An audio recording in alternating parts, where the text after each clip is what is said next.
Hi ಎಲ್ಲ ವಿದ್ಯಾರ್ಥಿಗಳಿಗೂ Educare Karnataka ಚಾನಲ್ಗೆ ಸ್ವಾಗತ. KCET ಕೌನ್ಸಿಲಿಂಗ್ ಏನಿದೆ ಇದರಲ್ಲಿ ಮೇನ್ ಆಗಿ 3 ರೌಂಡ್ಸ್ ಇರುತ್ತೆ. ಅಂದ್ರೆ first round counselling, second round counselling, ಹಾಗೆ ಸೆಕೆಂಡ್ ಎಕ್ಸ್ಟೆಂಡೆಡ್ ರೌಂಡ್ ಕೌನ್ಸಿಲಿಂಗ್ ಅಂತ.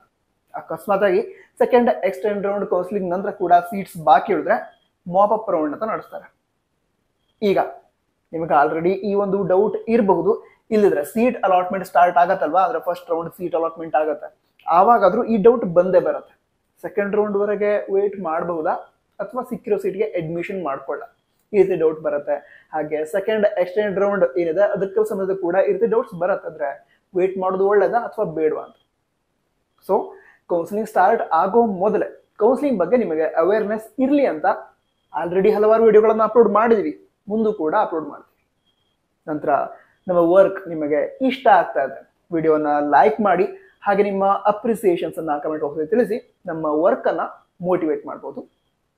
ಓಕೆ, ಈಗ ವಿಷಯವನ್ನ ತಿಳಿದುಕೊಳ್ತಾ ಹೋಗೋದಾದ್ರೆ, ಈಗ ಮುಂದೆ ಆಪ್ಷನ್ ಎಂಟ್ರಿ ಮಾಡ್ತೀರಾ. ಜುಲೈ ಮಂತ್ ಅಲ್ಲಿ ಆಪ್ಷನ್ ಎಂಟ್ರಿ ಸ್ಟಾರ್ಟ್ ಆಗುತ್ತೆ. July first week or second week ಅಲ್ಲಿ ಆಪ್ಷನ್ ಎಂಟ್ರಿ ಆಗುತ್ತೆ. ಆಪ್ಷನ್ ಎಂಟ್ರಿಯನ್ನ ಮಾಡ್ತೀರಾ. ಅದರ ನಂತರ ಮಾಕ್ ಅಲಾಟ್ಮೆಂಟ್ ಎಲ್ಲ ಆಗತ್ತೆ, ಫೈನಲ್ ಆಪ್ಷನ್ ಎಂಟ್ರಿನೂ ಆಯ್ತು ಅಂತ ಅಂದ್ಕೊಳ್ಳೋಣ. ಅದ್ರ ನಂತರ ಫಸ್ಟ್ ರೌಂಡ್ ಸೀಟ್ ಅಲಾಟ್ಮೆಂಟ್ ಆಗುತ್ತೆ, ನಿಮಗೊಂದು ಕಾಲೇಜ್ ಅಲಾಟ್ ಆಯ್ತು ಅಂತ ಅಂದ್ಕೊಳ್ಳೋಣ. ಈಗ ಎಕ್ಸಾಂಪಲ್, ನಿಮ್ಮ ಆಪ್ಷನ್ ಎಂಟ್ರಿಯಲ್ಲಿ ಒಂದು 80 ಕಾಲೇಜಸ್ ಅನ್ನ 80 ಕಾಲೇಜಸ್ ಅನ್ನ ಆಡ್ ಮಾಡಿದ್ರಿ. ಅದರಲ್ಲಿ 40th ಕಾಲೇಜ್ 40ನೇ ಪ್ರಯಾರಿಟಿ ನೀವು ಇಟ್ಟಿರುವಂತಹ ಕಾಲೇಜ್ ನಿಮಗೆ ಅಲಾಟ್ ಆಯಿತು. ಸೊ ಈ ಟೈಮಲ್ಲಿ ಸೆಕೆಂಡ್ ರೌಂಡ್ಗೆ ವೇಟ್ ಮಾಡೋದು ಒಳ್ಳೇದಾ ಅಥವಾ ಸಿಕ್ಕಿರುವಂತಹ ಸೀಟ್ಗೆ ಅಡ್ಮಿಷನ್ ಮಾಡ್ಕೊಳ್ಳೋದಾ ಅಂತ ನೀವು ಕೇಳೋದಾದ್ರೆ, ನನ್ನ ಸಜೆಷನ್ ಅಂದ್ರೆ ಹಿಂದಿನ ಹಲವಾರು ವರ್ಷಗಳಿಂದ ವಿದ್ಯಾರ್ಥಿಗಳು ಗೈಡ್ ಮಾಡ್ತಾ ಇದ್ದೀವಿ, ಅದಕ್ಕೋಸ್ಕರನೇ ನಾನು ನಿಮಗೆ ಸಜೆಸ್ಟ್ ಮಾಡೋದು ಅಂತ ಹೇಳಿದ್ರೆ ಸೆಕೆಂಡ್ ರೌಂಡ್ಗೆ ವೇಟ್ ಮಾಡಿ. ಅಂದ್ರೆ ಫಸ್ಟ್ ರೌಂಡಲ್ಲಿ ಕಾಲೇಜ್ ಸಿಕ್ಕಿದೆ, ಬಟ್ ಸ್ಟಿಲ್ ಸೆಕೆಂಡ್ ರೌಂಡಲ್ಲಿ ಅದಕ್ಕಿಂತ ಬೆಟರ್ ಕಾಲೇಜ್ ಸಿಗತ್ತಾ ಅಂತ ವೇಟ್ ಮಾಡಿ. ನಂತರ ಯಾವುದೇ ಟೆನ್ಷನ್ ಇಲ್ಲದೆ ಕೂಡ ಸೆಕೆಂಡ್ ರೌಂಡ್ಗೆ ಹೋಗಬಹುದು.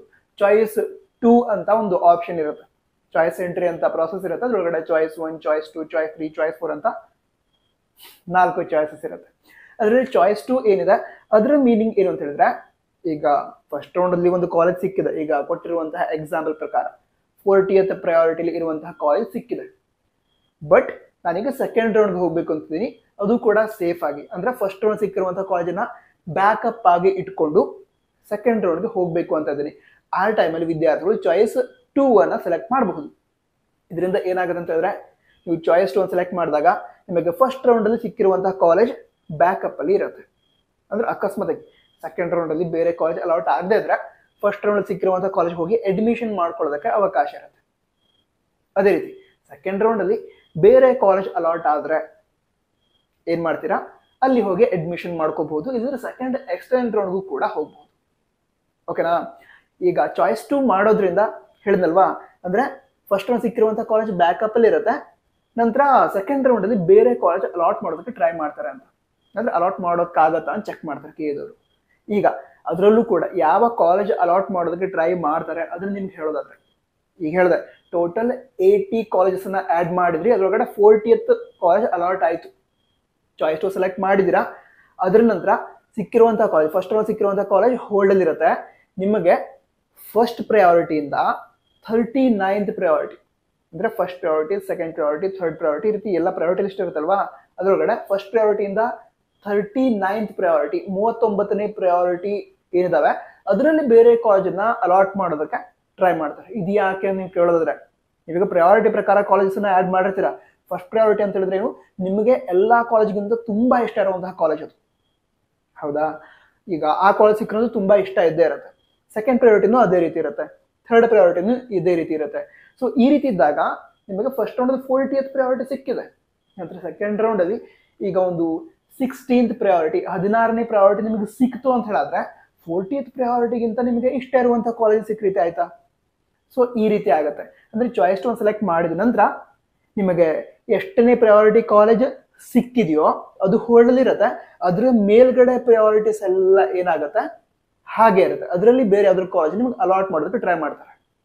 ನಂತರ ಮತ್ತೊಂದು ಇಂಪಾರ್ಟೆಂಟ್ ವಿಷಯ ಗಮನದಲ್ಲಿ ಇರಲಿ, ನಿಮಗೆ ಫಸ್ಟ್ ರೌಂಡ್ ಯಾವ ಪ್ರಯಾರಿಟಿ ಅಲಾಟ್ ಆಗಿರುತ್ತೆ ಅದರ ನಂತರದ ಪ್ರಯಾರಿಟೀಸ್ ಎಲ್ಲ ಡಿಲೀಟ್ ಆಗುತ್ತೆ. ಈಗ ಹೇಳಿದ್ನಲ್ವಾ ಎಕ್ಸಾಂಪಲ್ಗೆ 40th ಪ್ರಯಾರಿಟಿ ಅಂತ, ನೀವು ಚಾಯ್ಸ್ 2 ಸೆಲೆಕ್ಟ್ ಮಾಡಿದ ನಂತರ 41ನೇ ಪ್ರಯಾರಿಟಿ, 42ನೇ ಪ್ರಯಾರಿಟಿ, ಈ ರೀತಿ 40th ಪ್ರಯಾರಿಟಿ ನಂತರದ ಎಲ್ಲ ಕಾಲೇಜ್ಗಳು ಡಿಲೀಟ್ ಆಗುತ್ತೆ. 40th ಪ್ರಯಾರಿಟಿ ಮೇಲ್ಗಡೆ ಇರುವಂತಹ ಕಾಲೇಜಸ್ನಷ್ಟೇ ನಿಮಗೆ ಅಲಾಟ್ ಮಾಡೋದಕ್ಕೆ ಟ್ರೈ ಮಾಡ್ತಾರೆ. ನಂತರ ಇದನ್ನ ಇಷ್ಟೆಲ್ಲ ಯಾಕೆ ಎಕ್ಸ್ಪ್ಲೇನ್ ಮಾಡಿದೆ ಅಂತ ಹೇಳಿದ್ರೆ, ಈಗ ಕೌನ್ಸಿಲಿಂಗ್ ಬಗ್ಗೆ ಗೊತ್ತಿರೋರು, ಅದೇ ರೀತಿ ಕೌನ್ಸಿಲಿಂಗ್ ಬಗ್ಗೆ ಹಲವಾರು ವರ್ಷಗಳಿಂದ ಗೈಡ್ ಮಾಡ್ತಾ ಇರುವಂತವ್ರು, ನಾನು ಅಂತ ಹೇಳಿದ್ರೆ ಯಾವುದೇ ಯೂಟ್ಯೂಬರ್ಸ್ ಆಗಿರ್ಲಿ, ಅವ್ರು ನಿಮಗೆ ಕೊಡುವಂತ ಸಜೆಷನ್ ಏನು ಅಂತ ಹೇಳಿದ್ರೆ, ಈಗ ಸೆಕೆಂಡ್ ರೌಂಡ್ಗೆ ವೇಟ್ ಮಾಡೋದು ಒಳ್ಳೇದು ಅಂತ.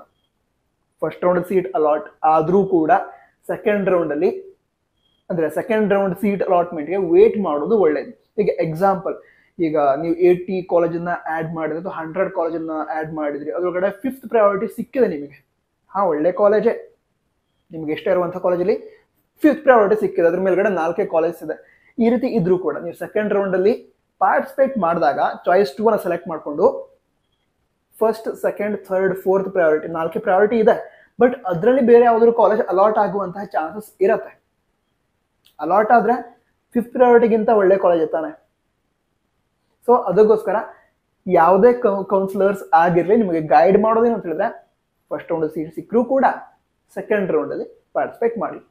ಯಾವ ಟೈಮಲ್ಲಿ ಅವಶ್ಯಕತೆ ಇಲ್ಲ ಅಂತ ಹೇಳಿದ್ರೆ, ಫಸ್ಟ್ ರೌಂಡ್ ಸಿಕ್ಕಿರುವಂಥ ಕಾಲೇಜ್ ತುಂಬಾ ಇಷ್ಟ ಇದೆ, ಅಲ್ಲೇ ಹೋಗಿ ಅಡ್ಮಿಷನ್ ಮಾಡ್ತೀನಿ ಆ ರೀತಿ ಇದ್ದಾಗ. ಈಗ ಎಕ್ಸಾಂಪಲ್, ಫಸ್ಟ್ ಪ್ರಯಾರಿಟಿ ನಿಮಗೆ ತುಂಬಾ ಇಷ್ಟ ಇರುವಂತಹ ಕಾಲೇಜ್, ಅಲ್ಲೇ ಸೀಟ್ ಸಿಕ್ಬಿಟ್ಟಿದೆ, ಅಡ್ಮಿಷನ್ ಮಾಡ್ಕೋತೀರಾ. ಸೊ ಈ ರೀತಿ ಇರುತ್ತೆ. ಬಟ್ ಜನರಲ್ ಆಗಿ ನಾವು ಹೇಳೋದೇನು, ಸೆಕೆಂಡ್ ರೌಂಡ್ಗೆ ವೇಟ್ ಮಾಡಿದ್ರೆ ಫಸ್ಟ್ ರೌಂಡ್ ಸಿಕ್ಕಿರುವಂತಹ ಕಾಲೇಜ್ ಏನಿದೆ ಅದಕ್ಕಿಂತ ಒಳ್ಳೆ ಕಾಲೇಜ್ ಸಿಗುವಂತಹ ಚಾನ್ಸಸ್ ಇರುತ್ತೆ.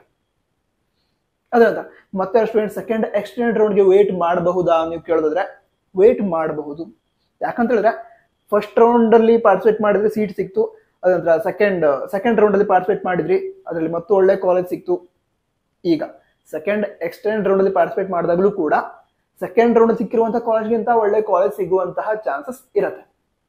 ಬಟ್ ಸ್ವಲ್ಪ ಪ್ರಾಬ್ಲಮ್ ಎಲ್ಲ ಆಗುತ್ತೆ ಅಂತ ಹೇಳಿದ್ರೆ, second extend round seat allotment ಆಗತ್ತಲ್ವಾ, ಸೀಟ್ ಅಲಾಟ್ಮೆಂಟ್ ಆಗೋ ಹೊತ್ತಿಗೆ ಹೆಚ್ಚಿನದಾಗಿ ಅಂದ್ರೆ ಹಿಂದಿನ ಎಲ್ಲ ವರ್ಷಗಳಲ್ಲಿ ಈ ರೀತಿ ಆಗಿದೆ, ಅದಕ್ಕೋಸ್ಕರ ಹೇಳ್ತಿರೋದು. ಈಗ ಅದು ಹೇಳಿದಲ್ವಾ, second extend round seat allotment ಆಗಿ ಅಡ್ಮಿಷನ್ ಆಗೋ ಹೊತ್ತಿಗೆ ಎಂಜಿನಿಯರಿಂಗ್ ಕಾಲೇಜಸ್ ಏನಿರುತ್ತೆ ಅಲ್ಲಿ ಕ್ಲಾಸ್ಗಳು ಸ್ಟಾರ್ಟ್ ಆಗಿರುತ್ತೆ. ಹಾಗಂತ ಜಾಸ್ತಿ ಕ್ಲಾಸಸ್ ಮಿಸ್ ಆಗಲ್ಲ, ಒಂದು 7 to 8 days maximum 10 days classes miss ಆಗುತ್ತೆ. ಸೊ ಈ ರೀತಿ ಇರುತ್ತೆ. ಅದಕ್ಕಾಗಿ ಹೆಚ್ಚಿನ ವಿದ್ಯಾರ್ಥಿಗಳು ಏನ್ ಮಾಡ್ತಾರೆ, ಸೆಕೆಂಡ್ ರೌಂಡ್ ವರೆಗೆ ಟ್ರೈ ಮಾಡ್ತಾರೆ, ಸೆಕೆಂಡ್ ರೌಂಡ್ ಅಲ್ಲಿ ಒಳ್ಳೆ ಕಾಲೇಜ್ ಸಿಗತ್ತಾ ಅಂತ ಚೆಕ್ ಮಾಡ್ತಾರೆ, ಸೆಕೆಂಡ್ ರೌಂಡ್ ಅಲ್ಲಿ ಸಿಕ್ಕಿರುವಂತಹ ಕಾಲೇಜ್ ಹೋಗಿ ಅಡ್ಮಿಷನ್ ಮಾಡ್ಕೋತಾರೆ. ಬಟ್ ನಾನು ನಿಮ್ಗೆ ಹೇಳೋದೇನು, ಅಕಸ್ಮಾತ್ ಆಗಿ ಸೆಕೆಂಡ್ ಎಕ್ಸ್ಟೆಂಡ್ ರೌಂಡ್ ಅಲ್ಲಿ ಕೂಡ ಟ್ರೈ ಮಾಡ್ತೀನಿ ಅಂತ ಹೇಳಿದ್ರೆ, ಟ್ರೈ ಮಾಡಿದ್ರೆ ಒಳ್ಳೇದು, ಒಳ್ಳೆ ಕಾಲೇಜ್ ಸಿಗುವಂತಹ ಚಾನ್ಸಸ್ ಇರುತ್ತೆ. ಸಿಗದೆ ಅಂತ ಹೇಳೋದಕ್ಕಾಗಲ್ಲ, ಸಿಗೋ ಚಾನ್ಸಸ್ ಇರುತ್ತೆ. ಸೊ ಅದಕ್ಕೋಸ್ಕರ ಒಮ್ಮೆ ಟ್ರೈ ಮಾಡೋದಕ್ಕೋಸ್ಕರ ವೇಟ್ ಮಾಡಿದ್ರೆ ಮಾಡಬಹುದು. ಬಟ್ ಸೆಕೆಂಡ್ ಎಕ್ಸ್ಟೆಂಡ್ ರೌಂಡ್ ಅಲ್ಲಿ ಪಾರ್ಟಿಸಿಪೇಟ್ ಮಾಡೋದ್ರಿಂದ ಮತ್ತೊಂದು ಪ್ರಾಬ್ಲಮ್ ಕೂಡ ಆಗುತ್ತೆ. ಏನು ಅಂತ ಹೇಳಿದ್ರೆ, ಹಾಸ್ಟೆಲ್ ಇದಕ್ಕೆ ರಿಲೇಟೆಡ್. ಯಾಕಂತ ಹೇಳಿದ್ರೆ ಫಸ್ಟ್ ರೌಂಡ್ ಅಲ್ಲಿ ಅಡ್ಮಿಷನ್ ಮಾಡ್ಕೊಂಡಂತಹ ವಿದ್ಯಾರ್ಥಿಗಳು, ಸೆಕೆಂಡ್ ರೌಂಡ್ ಅಲ್ಲಿ ಅಡ್ಮಿಷನ್ ಮಾಡ್ಕೊಂಡಂತಹ ವಿದ್ಯಾರ್ಥಿಗಳು ಹಾಸ್ಟೆಲ್ ಇದ್ದಲ್ಲಿ ಅಡ್ಮಿಷನ್ ಪಡ್ಕೊಂಡ್ಬಿಟ್ಟಿರ್ತಾರೆ. ಅಂದ್ರೆ ಕಾಲೇಜ್ ಇದೆ, ಹಾಸ್ಟೆಲ್ ಇರುತ್ತಲ್ವಾ, ಅಲ್ಲಿ ಅಡ್ಮಿಷನ್ ಪಡ್ಕೊಂಡ್ಬಿಟ್ಟಿರ್ತಾರೆ. ಈಗ ಅಲ್ಲಿ ಸೀಟ್ ಫುಲ್ ಆಯ್ತು ಅನ್ಕೊಳ್ಳೋಣ, ಫುಲ್ ಆದಾಗ ಈಗ ಸೆಕೆಂಡ್ ಎಕ್ಸ್ಟೆಂಡ್ ರೌಂಡ್ ನಂತರ ನೀವು ಅಡ್ಮಿಷನ್ ಮಾಡ್ಕೊಳಕ್ ಹೋದ್ರೆ ಅಲ್ಲಿ ಸೀಟ್ಸ್ ಇರಲ್ಲ. ಪ್ರೈವೇಟ್ ಹಾಸ್ಟೆಲ್ಗಳಲ್ಲಿ ಹೆಚ್ಚಿನದಾಗಿ ಸಿಗಬಹುದು, ಕೆಲವೊಮ್ಮೆ ಈ ರೀತಿಯಾಗಿ ಕೂಡ ಆಗುತ್ತೆ, ಸೀಟ್ ಸಿಗದೆ ಇರುತ್ತೆ ಹಾಸ್ಟೆಲ್ ಅಲ್ಲಿ. ಕಾಲೇಜ್ ಸೀಟ್ ಸಿಗುತ್ತೆ, ಹಾಸ್ಟೆಲ್ ಅಲ್ಲಿ ಸೀಟ್ ಸಿಗದೆ ಇರುವ ಚಾನ್ಸಸ್ ಇರುತ್ತೆ. ಆ ಟೈಮಲ್ಲೂ ಕೂಡ ಆಲ್ಟರ್ನೇಟಿವ್ ಆಪ್ಷನ್ಸ್ ಇರುತ್ತೆ, PG ಇರುತ್ತೆ, ಸೊ ಅಲ್ಲಿ ಉಳ್ಕೊಳ್ಬಹುದು. ಇದ್ರೆ BCM ಹಾಸ್ಟೆಲ್ ಬಗ್ಗೆ ನಿಮಗೆ ಟೆನ್ಷನ್ ಇದ್ರೆ ಅದ್ರ ಬಗ್ಗೆ ಟೆನ್ಷನ್ ಮಾಡ್ಕೊಳ್ಳೋ ಅವಶ್ಯಕತೆ ಇಲ್ಲ. ಸೆಕೆಂಡ್ ಎಕ್ಸ್ಟೆಂಡ್ ರೌಂಡ್ ನಂತರ ಕೂಡ ನೀವು ಹಾಸ್ಟೆಲ್ಗೆ ಅಪ್ಲಿಕೇಶನ್ ಹಾಕಿ BCM ಹಾಸ್ಟೆಲ್ಗಳಲ್ಲಿ ಅಡ್ಮಿಷನ್ ಪಡ್ಕೋಬಹುದು. ಬಟ್ ಹಾಸ್ಟೆಲ್ ರಿಲೇಟೆಡ್ ಸ್ವಲ್ಪ ಪ್ರಾಬ್ಲಮ್ಸ್ ಅನ್ನ ಫೇಸ್ ಮಾಡಬೇಕಾಗಿ ಬರಬಹುದು. ಬಟ್ ಫಸ್ಟ್ ರೌಂಡ್ ಸೀಟ್ ಸಿಕ್ಕರೂ ಕೂಡ ಸೆಕೆಂಡ್ ರೌಂಡ್ ಅಲ್ಲಿ ಪಾರ್ಟಿಸಿಪೇಟ್ ಮಾಡೋದು ಒಳ್ಳೇದು. ಸೆಕೆಂಡ್ ರೌಂಡ್ ಸೀಟ್ ಸಿಕ್ಕಾಗ್ಲೂ ಕೂಡ ಸೆಕೆಂಡ್ ಎಕ್ಸ್ಟೆಂಡೆಡ್ ರೌಂಡ್ ಅಲ್ಲಿ ಪಾರ್ಟಿಸಿಪೇಟ್ ಮಾಡೋದು ಒಳ್ಳೇದು. ಈಗ ಯಾವ್ದಾದ್ರು ವಿದ್ಯಾರ್ಥಿಗಳಿಗೆ ಸೆಕೆಂಡ್ ಎಕ್ಸ್ಟೆಂಡ್ ರೌಂಡ್ ಒಳಗಡೆ ಸೆಕೆಂಡ್ ಎಕ್ಸ್ಟೆಂಡೆಡ್ ರೌಂಡ್ ತನಕ ನಾನು ವೇಟ್ ಮಾಡಲ್ಲ ಅಂತ ಹೇಳಿದ್ರೆ, ಅಟ್ ಲೀಸ್ಟ್ ಸೆಕೆಂಡ್ ರೌಂಡ್ ವರೆಗೆ ವೇಟ್ ಮಾಡಿ.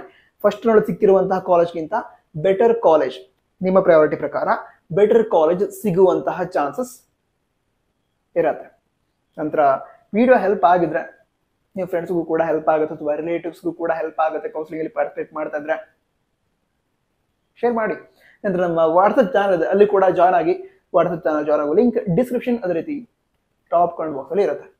ನಂತರ ಎಲ್ಲ ವಿದ್ಯಾರ್ಥಿಗಳಿಗೂ ಆಲ್ ದ ಬೆಸ್ಟ್. ಮುಂದಿನ ವಿಡಿಯೋದಲ್ಲಿ ಸಿಗೋಣ, ಅದಕ್ಕೋಸ್ಕರ ಸಬ್ಸ್ಕ್ರೈಬ್ ಮಾಡಿ. ಜೈ ಹಿಂದ್, ವಂದೇ ಮಾತರಂ.